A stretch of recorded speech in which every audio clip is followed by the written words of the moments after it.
ஒரு தந்தையின் நம்பிக்கை தூரத்திலிருந்த தனது மரணமடையப் போகும் மகனை காப்பாற்ற முடியுமா? ஒரே ஒரு வார்த்தை ஒரு உயிரை மீட்டெடுக்க முடியுமா?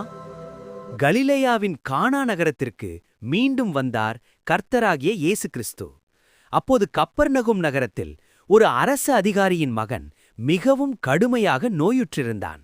அந்த அதிகாரி இயேசு கானாவில் இருப்பதைக் கேட்டவுடன் அவசரமாக அவரை சந்திக்க வந்தான். அவன் மிகவும் தாழ்மையுடன் வேண்டினான். ஆண்டவரே, என் மகன் மரணிக்கும் முன் தயவு செய்து வந்து அவனை குணமாக்குங்கள்.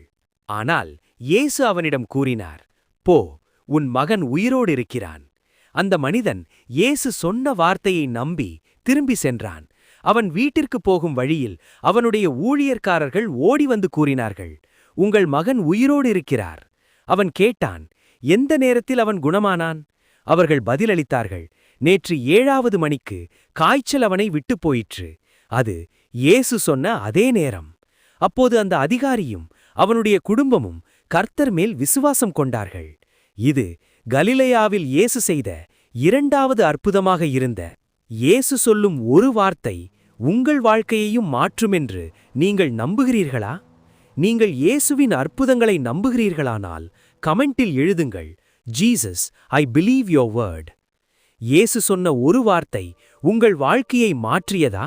உங்கள் வாழ்க்கையில் நடந்த அந்த அற்புதத்தை கமெண்டில் எழுதுங்கள். இந்த வீடியோவை லைக் செய்து இன்னும் பல பைபிள் அற்புதங்களை கேட்க சப்ஸ்கிரைப் செய்ய மறக்காதீர்கள்.